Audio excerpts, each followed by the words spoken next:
Recently, a Ukrainian T-72 tank destroyed a Russian BMD-4 infantry fighting vehicle from just 30 meters away in Chasiv Yar, Donetsk Oblast, combat footage shows. The engagement occurred on or before the 18th of January as Russian paratroopers attempted to advance into the town's central district. Forbes reports Russian forces have been attempting to capture Chasiv Yar for 10 months, with the town enduring constant bombardment since spring 2024.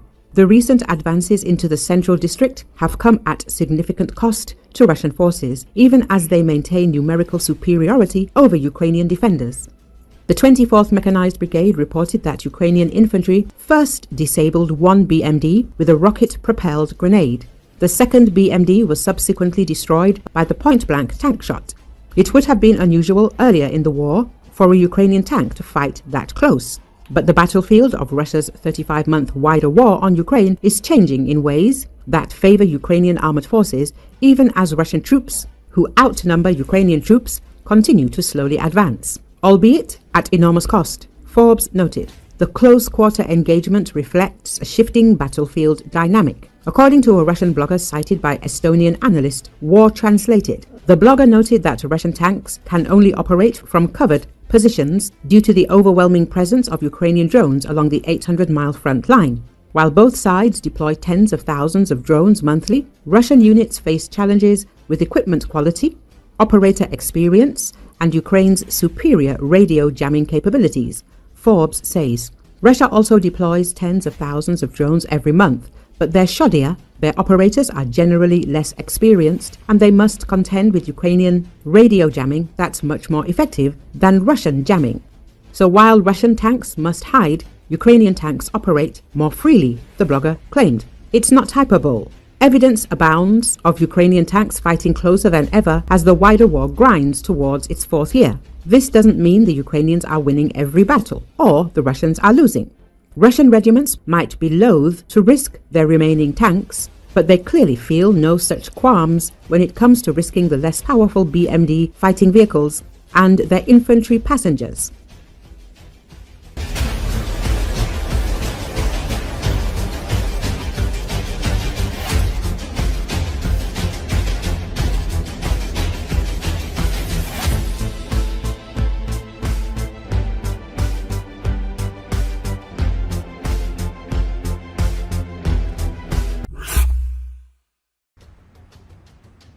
Other aircraft, including attack aircraft and the multi-role, super-maneuverable Su-35S fighter, was spotted at the Engels airfield, which is key for Russia's strategic aviation. According to experts, the unusual movement of Russian aircraft may indicate that the airfield is being used as a transit point for tactical aviation. According to Defense Express, at the end of December 2024, Su-34 bombers were recorded at the Engels airfield, a key location for Russia's strategic aviation, which in itself looked unusual. As it later became known, Su-25 attack aircraft were also moved, which further increased the surprise due to their placement at such a remote facility next to the Tu-95MS and Tu-160. Now it has become known that a number of Su-35S fighters were also transferred to this airbase. This is evidenced by footage published by the tracking community, which recorded the flight of the Su-35S on January the 27th in the area of the Engels airfield. It is noted that these fighters often accompany Tu-95MS and Tu-160 strategic bombers during training flights in the Saratov region. In addition, satellite images from December the 7th, 2024 confirm that at the time at least 2 Su-35s, as well as 8 Su-25 and about 10 Su-34 bombers were already at the airfield. This situation raises many questions. For example, during December 2024 to January 2025, a significant accumulation of tactical aircraft was recorded in Engels, which is unusual for a strategic bomber base. In addition, on January the 8th to the 14th, the Ukrainian Defense Forces attacked the Krystal oil depot with drones, where fuel from Tu-95MS and Tu-160 was stored. And against this background, the question arises that if Su-35S fighters could already be stationed at the airfield at that time, then why did the presence of these aircraft not help the Russians repel 2 consecutive attacks on an important element of the infrastructure servicing the airbase? The publication says, according to experts, one possible hypothesis is that the Russians were temporarily using Engels as a staging point for tactical aircraft, which would explain the appearance of the Su-25, Su-34 and Su-35S. However, after the attacks on Krystal, the command could have decided to use the Su-35S to protect the facility from further attacks.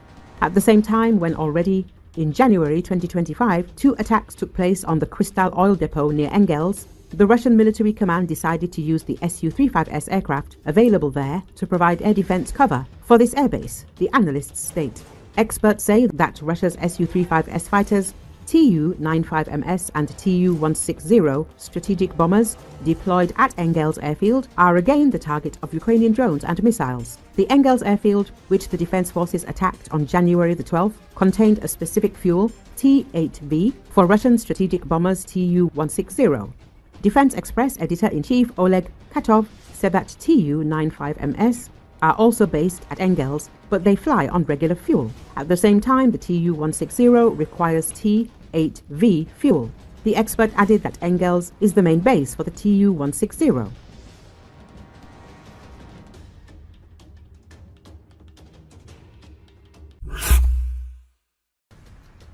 Ukraine is entering a regime of daily strikes on Russian facilities that are used in the war. This was stated on the air of the Freedom TV channel by the spokesman of the Ukrainian Volunteer Army, Serhiy Bratchuk. Today, these strikes are taking place on those objects that in one way or another affect the group of troops of the Russian Federation that operate on the territory of our country. That is, these are not random objects. These are not random hits. This is targeted work, conscious. In terms of resources, Ukraine will be able to really approach that option, and I think that such plans definitely exist. When Russian objects that work for the aggression of the Russian Federation against Ukraine are attacked every night and every day. Therefore, I think that if things go at this rate, then alarms in Russia will really sound much more often, he said. The speaker noted that the night was very unsettled in the Bryansk region of the Russian Federation, where an oil refining facility was attacked. We are talking about an oil pumping station that supplies petroleum products to the armed forces of the Russian Federation, which in particular are in the Republic of Belarus and which are in the north of Ukraine, operating in this very location. I hope that the consequences of this strike, this drone attack, will be quite significant for the logistics of the Russian army. At least, it will hit the supply of diesel fuel and gasoline for those forces that are attacking and conducting military operations on the Russian-Ukrainian front in this very area, said Bratchuk. He noted that such strikes are aimed at destroying Russian resources, which will further stabilize the front line. Recall recently, Russian military storage facilities and a key oil pumping station were struck in a coordinated drone attack in Russia's Tver region early Monday, according to multiple sources.